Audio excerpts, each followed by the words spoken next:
ओम शांति। 15 जनवरी 2021। बाबा की मीठी मुरली का सार सुनने से पहले बाबा का मीठा हाथ अपने सर पर रखकर कुछ देर के लिए अनुभव करते हैं।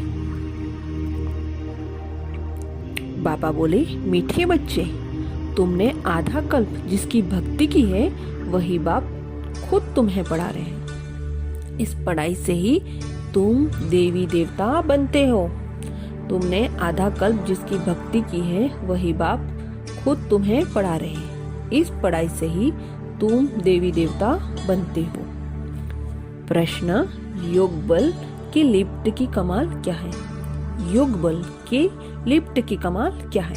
उत्तर, तुम बच्चे योग बल की लिफ्ट से सेकंड में ऊपर चढ़ जाते हो, अर्थात सेकंड में जीवन मुक्ति का वर्षा तुम्हें मिल जाता है। तुम जानते हो सीढ़ी उतरने में 5000 वर्ष लगे और चढ़ते हैं 1 सेकंड में। यही है योग बल की कमाल। बाप की याद से सब पाप कट जाते हैं, आत्मा सतो प्रधान बन जाती है। ओम शांति। रूहानी बाप रूहानी बच्चों को समझाते हैं। रूहानी बाप की महिमा तो बच्चों को सुनाई है।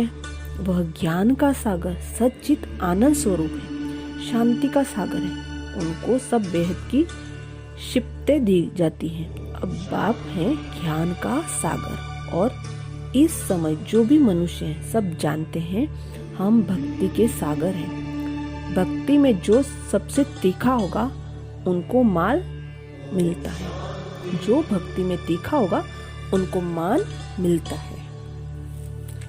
आगे बाबा बोले, तुम समझते हो सन्यासी भी 2 प्रकार के हैं। वह है हठ योगी, उनको राजयोगी नहीं कहा जाता। उन्होंने है हठ का सन्यास, घर बार छोड़ जाए, जंगल में रहते हैं, गुरुओं को फॉलोअर्स बनते हैं। गोपी चंद राजा के लिए भी एक कथा सुनाते हैं। उसने कहा, तुम घर बार क्यों छोड़ते हो, कहाँ जाते हो? शास्त्रों में बहुत कुछ कहानियां हैं। अभी तुम बिक के राजाओं को भी जानकर ज्ञान और योग सिखलाते हो। एक अष्टावक्र गीता भी है जिसमें दिखाते हैं राजा को वैराग्य आया, बोला हमको कोई परमात्मा से मिला है, झिंडूरा पिटवाया। वह यही समय है, तुम जाकर राजाओं को ज्ञान देते हो ना, बाप से मिलाने के लिए। जैसे तुम मिले हो तो औरों को भी मिलाने की कोशिश करते हो। तुम कहते हो हम तुमको स्वर्ग का मालिक बनाएंगे, मुक्ति जीवन मुक्ति देंगे। फिर उनको बोलो शिव बाबा को याद करो। बाबा कहते हैं, बच्चे अब निर्विकारी बनो। 63 जन्म विकार में गए हो, अब यह अंतिम जन्म पवित्र बनो। अभी मरना भी सबको है। मैं स्वर्ग स्थापन करने आया हूँ, तो अब मेरी श्रीमत पर चलो। मैं जो कहूँ वह सुनो। अभी तुम पत्थर बुद्धि को पारस बुद्धि बनाने का पुरुषार्थ कर रहे हो। तुम ही पूरी सीढ़ी उतरते हो फिर चढ़ते हो। तुम जैसे जिन्न हो, जिन्न की कहानी है ना। उसने बोला काम दो, तो राजा ने कहा अच्छा सीढ़ी उतरो और चढ़ो। तब बहुत मनुष्य कहते हैं भगवान को क्या थी जो सीढ़ी उतारते और चढ़ाते हैं। सुनिए ना जिन्न की कहानी। जिन्न की कहानी में इतना उस जिन्न को काम चाहिए कि वो पंडित और पंडितरानी परेशान हो जाते हैं। लास्ट में पंडित उसको सब काम दे के थक जाता है, तो वो सीढ़ी उतरने का और चढ़ने का काम देता ताकि वो काम कभी खत्म ही नहीं होता है। भगवान को क्या हुआ जो ऐसी सीढ़ी बनाई, जो बाप समझाते हैं आदि यह अनादि का खेल है। धारणा के लिए मुख्य सार। फर्स्ट पॉइंट, जगत का मालिक बनने का, विश्व की बादशाही लेने के लिए मुख्य काम विकार पर जीत पानी है। संपूर्ण निर्विकारी जरूर बनना है। जगत का मालिक बनने व विश्व की बादशाही लेने के लिए मुख्य काम विकार पर जीत पानी है। संपूर्ण निर्विकारी जरूर बनना है। सेकेंड पॉइंट, जैसे हमें बाप मिला है वैसे सबको बाप से मिलाने की कोशिश करनी है।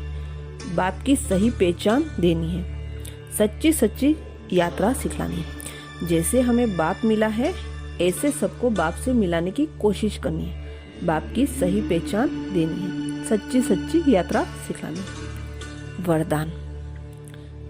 साइलेंस की शक्ति द्वारा सेकंड में हर समस्या का हल करने वाले एकांतवासी भाव। साइलेंस की शक्ति द्वारा सेकंड में हर समस्या का हल करने वाले एकांतवासी भाव। डिटेल में बाबा बोले, जब कोई भी नई व शक्तिशाली इन्वेंशन करते हैं तो अंडरग्राउंड करते हैं। यहाँ एकांतवासी बनना है, अंडरग्राउंड है। जो भी समय मिले कारोबार करते भी, सुनते सुनाते, डायरेक्शन देते भी इस देह की दुनिया और देह के भान से परे साइलेंस में चले जाओ। यह अभ्यास व अनुभव करने वाले की स्टेज हर समस्या का हल कर देगी। इससे एक सेकंड में किसी को भी शांति का शक्ति की अनुभूति करा देगा। जो भी सामने आएगा वह इसी स्टेज से साक्षात्कार का अनुभव करेगा। स्लोगन में बाबा बोले, व्यर्थ संकल्प व विकल्प से किनारा कर आत्मिक स्थिति में रहना ही योग युक्त बनना है। व्यर्थ संकल्प व विकल्प से किनारा कर आत्मिक स्थिति में रहना ही योग युक्त बनना है।